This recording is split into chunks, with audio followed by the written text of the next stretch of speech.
কার সঙ্গে কথা বলেছিলেন আপনি? কার সঙ্গে কথা বলেছিলেন?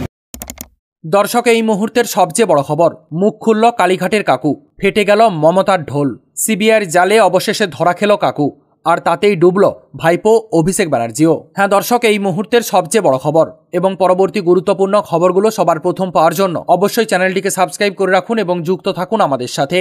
প্রাথমিক নিয়োগ দুর্নীতি মামলাতে কাকুকেই প্রথম গ্রেপ্তার করেছিল ইডি। দীর্ঘদিন তিনি প্রেসিডেন্সি জেলে ছিলেন।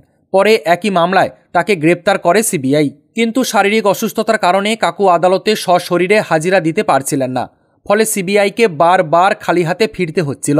আদালতে তারা জানিয়েছিল কাকুর কণ্ঠস্বরের নমুনা সংগ্রহ করার প্রয়োজন রয়েছে। সেই কারণেই তাকে শোন অ্যারেস্ট করতে চায় সিবিআই। কাকুর অসুস্থতার কারণে দীর্ঘদিন সেই প্রক্রিয়া ঝুলেছিল। পরে তার কণ্ঠস্বরের নমুনা সংগ্রহ করা হয়। আদালত থেকে এরপর শর্ত সাপেক্ষে অন্তর্বর্তী জামিন পান সুজয় কৃষ্ণ ভদ্র। অসুস্থতা কাটিয়ে 11 ফেব্রুয়ারি কাকু বিচার ভবনে হাজিরা দিয়েছিলেন। সেই দিনই তার কণ্ঠস্বরের নমুনা সংগ্রহ করা হয়। 19 ফেব্রুয়ারি বিচার ভবন থেকে কাকুর চূড়ান্ত অন্তর্বর্তী জামিন মঞ্জুর করা হয়।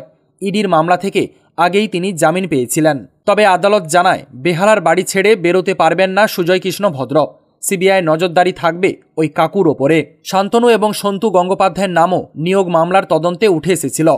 শান্তনুকে আগেই গ্রেপ্তার করেছিল ইডি, তারপর তাকে হেফাজতে নিয়েছিল সিবিআই। তাদেরও কণ্ঠস্বরের নমুনা সংগ্রহ করা হয়। নিয়োগ মামলা তদন্তে নেমে একটি অডিও হাতে পেয়েছিল সিবিআই। তার সঙ্গে সন্তু এবং শান্তনুর কণ্ঠস্বর মিলিয়ে দেখেন তদন্তকারীরা। সিবিআইয়ের অনুমান ছিল ওই অডিওতে দুজনেরই কণ্ঠস্বর শোনা গিয়েছে। এবার সেই সংক্রান্ত চার্জশিট জমা দেওয়া হলো আদালতে। কাকু এবং শান্তনুর নাম রয়েছে তাতে। হ্যাঁ দর্শক, প্রাথমিক নিয়োগ দুর্নীতি মামলায় কালীঘাটের কাকু ওরফে সুজয় কৃষ্ণ ভদ্রের বিরুদ্ধে চার্জশিট জমা দিল সিবিআই। এই মামলায় অন্যতম অভিযুক্ত হুগলির বহিষ্কৃত তৃণমূল নেতা শান্তনু বন্দ্যোপাধ্যায়ের বিরুদ্ধেও চার্জশিট দেওয়া হয়েছে। রয়েছে অরুণ হাজরা নামের এক ব্যক্তির নাম। এদিন বিচার ভবনে কলকাতা নগর দায়রা আদালতে এই চার্জশিট জমা দেওয়া হয়েছে। প্রাথমিক মামলায় অন্তর্বর্তী জামিন পেয়েছিলেন কাকু। তিনি আপাতত বেহালায় নিজের বাড়িতেই রয়েছেন। আর এই প্রসঙ্গে আইনজীবী বিকাশ রঞ্জন ভট্টাচার্যকে প্রশ্ন করা হলে তিনি আমাদেরকে জানিয়েছেন সিবিআইকে এক বিস্ফোরক তথ্য দিয়েছেন কালীঘাটের কাকু, আর যার পরিপ্রেক্ষিতেই এদিনের এই চার্জশিট। কাকু মুখ খুলতেই মমতার ঢোল ফেটেছে, ধরা পড়েছে অভিষেক বন্দ্যোপাধ্যায়ও। এমনই মন্তব্য করেছেন আইনজীবী বিকাশ রঞ্জন ভট্টাচার্য। তো দর্শক, আপনারা আইনজীবী বিকাশবাবুর এমন মন্তব্যকে কতটা সমর্থন করছেন? সত্যি কি কালীঘাটের কাকু মুখ খুলতেই ধরা খেল ভাইপো অভিষেক ব্যানার্জি?